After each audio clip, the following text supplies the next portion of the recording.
सबसे पहले आपको बड़ी खबर से रूबरू करवाते हैं। दिल्ली ब्लास्ट के बाद पीओके में बढ़ी हलचल। लश्कर तैयबा ने बुलाई है शीर्ष नेताओं की बैठक। कोटली में हुई टॉप कमांडरों की गुप्त बैठक। ये देखिए सीक्रेट मीटिंग कर रहे हैं। अब्दुल रऊफ रिजवान हनीफ ने अहम बैठक की है। मीटिंग से पहले आतंकियों का फूलों से स्वागत किया जा रहा है। ये आतंकी है और स्वागत फूलों से हो रहा है। आतंकी नेटवर्क को फिर एक्टिव करने पर चर्चा भी की जा रही है। फिलहाल सूत्रों के हवाले से जानकारी मिल रही है। और आपको बता दें कि दिल्ली ब्लास्ट के बाद पाकिस्तान अधिकृत कश्मीर यानी कि पीओके, जहां पर आतंकी संगठन लश्कर तैयबा की हलचल अब बहुत ज्यादा एक्टिव नजर आ रही है। सूत्रों के मुताबिक बुधवार को कोटली में लश्कर के जो टॉप कमांडोज है, जो टॉप नेता है, वो कहीं ना कहीं मीटिंग करते हुए नजर आ रहे हैं, जिनमें अब्दुल रऊफ और रिजवान हनीफ शामिल है। अहम बैठक कर रहे हैं क्योंकि बौखलाए हुए हैं जिस तरीके से भारत रिटेलिएट कर रहा है। इन तमाम चीजों को लेकर के कहीं ना कहीं मीटिंग का दौर जो है सीक्रेटिव अंदाज में किया जा रहा है। ये बताया जा रहा है कि बैठक में दोनों आतंकियों का फूलों से स्वागत किया गया। तस्वीर भी देखिए आप जरा, किस तरीके की बेशर्मी इनके अंदर है। लश्कर तैयबा ने बुलाई शीर्ष नेताओं की ये बैठक और आपको बता दें कि आतंकी नेटवर्क को फिर से सक्रिय करने की रणनीति पर ये चर्चा कर रहे हैं, यानी कि और कैसे स्लीपर सेल्स भारत में लाए जाए और कैसे इस नेक्सस को बढ़ाया जाए। जानकारी के अनुसार रिजवान हनीफ लश्कर तैयबा के पीओके यूनिट का डेप्यूटी अमीर है और लश्कर के साथ साथ जैश ए मोहम्मद के बीच मुख्य कड़ी के रूप में काम करता, यानी कि दोनों के बीच समन्वय बनाता है। वे हिलाल उल हक ब्रिगेड नाम की एक संयुक्त कॉम्बैट यूनिट की कमान संभालता है और ये ब्रिगेड लश्कर के साथ साथ जैश का भी साझा गठजोड़ है, यानी कि ये कंबाइंड है। और पीपल्स एंटी फेसिस्ट फ्रंट यानी कि पीएएफएफ के नाम से सक्रिय बताया जा रहा है, बहुत तरीके से एक्टिव बताया जा रहा है। हर एक अंदाज में यहाँ पर जैश भी कनेक्टेड है और साथ ही साथ खुफिया जो सूत्र हमें बता रहे हैं वो ये बता रहे हैं कि हालिया दिल्ली विस्फोट के बाद ये बैठक बेहद महत्वपूर्ण मानी जा रही है। माना जा रहा है कि इसमें आतंकी गतिविधियों को बढ़ाने और भारत के अंदर स्लीपर सेल्स को और ज्यादा एक्टिव करने पर चर्चा हो रही है। हम देख रहे हैं किस तरीके से जो व्हाइट कॉलर जो कहीं ना कहीं मॉड्यूल ऑपरेट किया गया जिसमें डॉक्टर्स शामिल थे, अब ऐसे ही जो स्लीपर सेल्स है जिन पर शक ना हो, ऐसे स्लीपर सेल्स को एक्टिव करने की कोशिश की जा रही है। रमन सैनी हमारे साथ लगातार जुड़े हुए हैं। रमन एक एक खबर पर अपडेट दे रहे हैं और ऐसे में रमन से जान लेते हैं। रमन, देखिए जो सूत्र फिलहाल बता रहे हैं वो ये बता रहे हैं कि लगातार बेशर्मी और इस तरीके की जो हरकत है, चाहे जैश की बात करें या अन्य जो इस तरीके की आतंकी संगठन है, ऐसी इकाई है, सीक्रेट अंदाज में मीटिंग कर रहे पीओके में। पहले तो कहते थे पीओके हमारा हिस्सा है, लेकिन अब पूरी तरीके से खुलकर सामने आ रहे हैं उनके जो मंसूबे हैं। देखिए रितु, बिल्कुल सही आपने कहा कि जिस तरीके से दिल्ली में ब्लास्ट हुआ है और उसके बाद पाकिस्तान के अंदर हलचल बेहद ज्यादा तेज है, चाहे पाकिस्तान की फेडरल गवर्नमेंट हो या फिर पाकिस्तान की आर्मी जो है वो लगातार एक के बाद एक मीटिंग कर रही है। अब दूसरी तरफ जो खबर आ रही है कि पीओके में लश्कर का जो डिप्टी चीफ है हनीफ रिजवान और बाकायदा अब्दुल रऊफ के बीच में जो है एक मुलाकात हुई है। एक बैठक जो है पीओके के कोटली इलाके के अंदर हुई है। कोटली का इलाका मैं बता दूं तो जम्मू कश्मीर के राजौरी के ठीक सामने जो है वो कोटली का इलाका पड़ता है।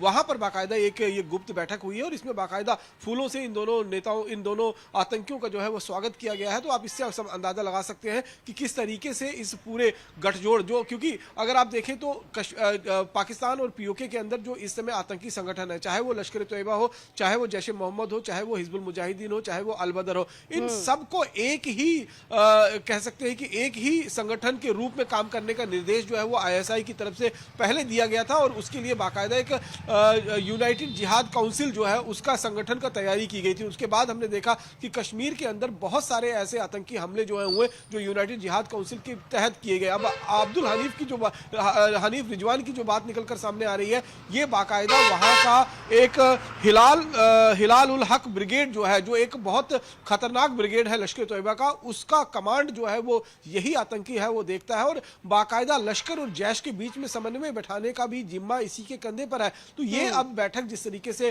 पीओके के अंदर अंदर हो रही है, तो निश्चित रूप में भारत के अंदर जो उनके स्लीपर सेल्स है उनको दोबारा से रीएक्टिवेट करने को लेकर और इसी तरीके से रमन कोशिश भी इनकी रहती है शुरुआत से ही दबे पांव इस तरीके की हरकत करने की आदत सी है, चाहे हम बात जैश की करें या हम लश्कर तैयबा की बात करें। एलएटी और जैश का जो ये संयुक्त कहा जाए, जो ये गठजोड़ है, ये कहीं ना कहीं इसी पर तो काम करता है। अभी भी हमने देखा डॉक्टर्स के कंधे पर बंदूक रख करके किस तरीके से काम करवाया गया, उन्हें किस तरीके से मैनिपुलेट करके ये सारी चीजें करवाई जा रही है। अब स्लीपर सेल्स चूंकि कहा जा रहा है भारत में और ज्यादा एक्टिव करने की कोशिश की जा रही है, ऐसे लोग सिलेक्ट करने की कोशिश की जा रही है जिन पर बिल्कुल भी शक ना हो, जैसा कि हम अभी दिल्ली के केस में देख रहे हैं।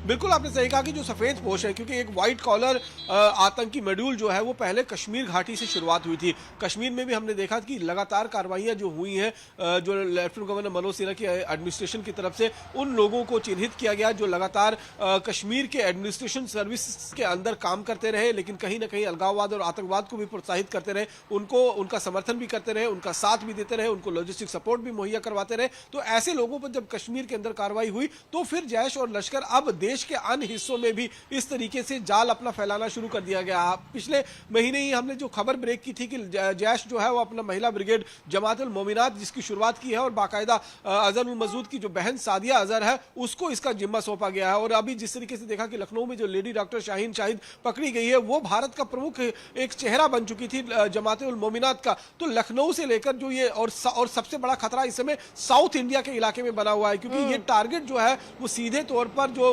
जमात उल मोमिनात है, जम्मू कश्मीर, लखनऊ और साउथ इंडिया के लिए टारगेट सेट किया गया था कि यहां पर लेडीज को रेडिकलाइज कराया जाएगा, उनको जमात उल मोमिनात के साथ जोड़ा जाएगा और भारत के खिलाफ एक आतंक की एक नई शुरुआत जो है वो की जाएगी। हमने देखा कि किस तरीके से जैश और लश्कर बाकायदा बच्चों को पीओके में ट्रेनिंग देते हुए नजर आए। वो वीडियो भी हमने देखा जो लगातार सोशल मीडिया पर वायरल हो रहा था। तो पाकिस्तान की सोच अगर आप देखेंगे तो पाकिस्तान में कोई पढ़ाई लिखाई की बात नहीं करता है, सिर्फ और सिर्फ अलगाववाद की बात होती है, आतंकवाद की बात होती है, हथियार उठाने की बात होती है और भारत के खिलाफ नफरत बोने की जो है वो बात होती है। तो ये अगर आप पूरा खाका पूरी तरीके से देखेंगे तो निश्चित रूप में अभी भी प्लानिंग सवाल इस बात का होगा कि हमारी जो सुरक्षा एजेंसियां है या हमारी जो इंटेल है वो इसकी पकड़ कैसे खोजती है, इसका तोड़ कैसे निकालती है, क्योंकि एलएटी और इसके साथ साथ जैश दोनों ही अब एक्टिव हो गए हैं पीओके में, खास तौर पर जहां पर बड़ा खतरा अभी भी बना हुआ है कश्मीर की और साउथ इंडिया की बात तो आपने लगातार की है। और ऐसे में वो कौन से इलाके हैं जहां पर नजर इनकी रहने वाली है, क्योंकि हमने देखा कि सीपी का जिक्र हुआ दिल्ली के केस में, उन जगहों का जिक्र हुआ जहां पर भारी संख्या में लोग रहते हैं, यानी कि इनके इरादे तो साफ है ना कि लोगों की जो परेशानियां हैं उनको पीड़ा दी जाए, उनको कहीं ना कहीं परेशान किया जाए, ऐसी जगह को चिन्हित किया जाए जहां ज्यादा लोग हैं। जी हाँ, बिल्कुल। देखिए जिस तरीके से प्लानिंग थी जैश और लश्कर की मिलकर इस पूरे दिल्ली को दहलाने के लिए भारत के कई हिस्सों में एक साथ सीरियल ब्लास्ट करने की ये कवायद जो है इनकी तरफ से रची गई थी। हालांकि जो दिल्ली में ब्लास्ट हुआ ये कहीं ना कहीं इनका एक फेलियर देखा गया, क्योंकि ये गलती से डेटोनाइज हो गया है या फिर आनन फानन में इसको जो है वो एक्सिक्यूट करने की कोशिश जो है वो उमर की तरफ से की गई और उसमें उमर भी मारा गया और दिल्ली के अंदर जो है ये ब्लास्ट हो गया। लेकिन जिस क्वांटिटी में ये लगातार विस्फोटक सामग्री को इकट्ठा कर रहे थे पिछले 2 साल से जो शाहीन आप अपनी बात को कंप्लीट कीजिएगा, आपसे आगे भी सवाल मेरे रहेंगे, लेकिन इस बीच एक बाइट सामने आ रही है, एक ऐसी प्रतिक्रिया सामने आ रही है जो दर्शकों को सुनवाना बेहद जरूरी है। सुनवाते हैं। तो मैं हम देखा करते थे टेलीविजन पे, वो एक आदमी ना दूसरे को थप्पड़ मारता था, वो जब थप्पड़ खाता फिर क्या कहता था, इनके मार, वो फिर मारता फिर वो क्या कहता, इनके मार। फिर तू जितना मर्जी क्या ले, मारने वाले ने मारना है, तुम जितना मर्जी करो, इंशाल्लाह पाकिस्तान का थप्पड़ दोबारा तुम्हारे चेहरे पे लगने के लिए तैयार है। तुम हमें जानते हो अल्लाह की तौफीक से, 10 मई को भी तुम जानते हो, अब भी कोई शरारत करोगे ईंट का जवाब पत्थर से आएगा और इंशाअल्लाह ताला हिंदुस्तान मक्की साफ करते थे अंदर घुस जाएंगे, दिल्ली को दुल्हन बनाएंगे।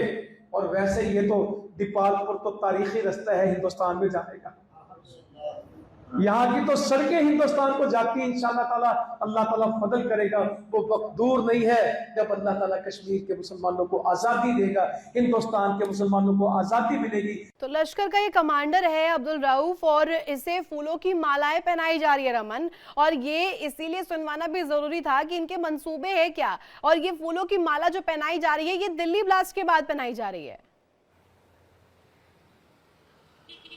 देखिए रितु, मैं आपको बता दूं, ये जो वीडियो हमने अभी प्ले किया है, जो साउंड बाइट हमने एक बाइट चलाई है, ये लश्कर का कमांडर है और ये इसका नाम है रऊफ जरगर। और ये बाकायदा अगर आप देखेंगे तो 10 मई के बाद का ये वीडियो है और किस तरीके से दिल्ली को दुल्हन बनाने की बात जो है वो कर रहा है, यानी कि दिल्ली में आतंकी हमला वो कर सकता है, इसके संकेत जो है वो पहले से ही लश्कर तोयबा की तरफ से दिए गए थे। और जिस तरीके से मैं बता रहा हूं कि यूनाइटेड जिहाद काउंसिल के तहत लगातार जैश ए मोहम्मद और लश्कर तोयबा एक संगठन बनकर इस समय जम्मू कश्मीर के अंदर या फिर देश के अन्य हिस्सों के अंदर ऑपरेट करने की कोशिश जो है वो कर रहे हैं। हमने देखा कि PAFF यानी कि पीपल फासिस्ट फ्रंट जो है वो जम्मू कश्मीर के अंदर पिछले 3 सालों से एक्टिवेट है। राजौरी पुंछ के इलाकों में जितने भी आतंकी हमले भारतीय सेना के जवानों पर हुए हैं वो बाकायदा PFF के नेतृत्व में ही किए गए हैं। और PFF जो है वो लश्कर और जैश का एक मिला जुला संगठन है। तो यही पॉलिसी अब देश के अन्य हिस्सों में भी चलाई जा रही है। जिस तरीके से वो दिल्ली को दुल्हन बनाने की बात कर रहा है, इसका मतलब यह है कि बहुत बड़ा आतंकी हमला करने की कवायद जो है वो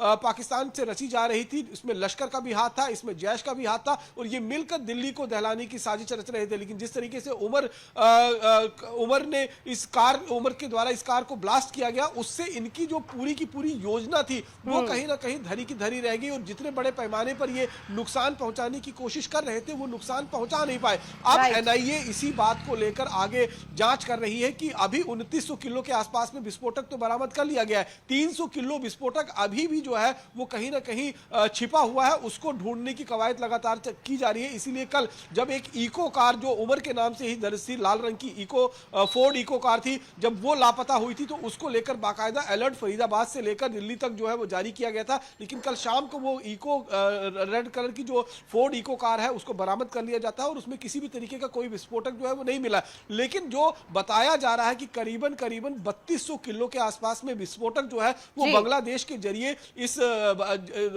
भारत के अंदर लाया गया था, जिसमें 2900 किलो के आसपास में रिकवर कर लिया गया। भारत के पास रमन हर मर्ज की दवा है, भारत इसका मुंह तोड़ माकूल जवाब जरूर देगा। और अभी तो क्योंकि जांच जारी है और ऐसे में नए नए जो खुलासे हैं वो हो रहे हैं और ये होने जरूरी भी है ताकि समझा जा सके कि आखिर ये आका है कौन, पाकिस्तान से कौन इस तरीके की हरकत जो है वो करवा रहा है। बहुत शुक्रिया आपका तमाम जानकारी साझा करने के लिए।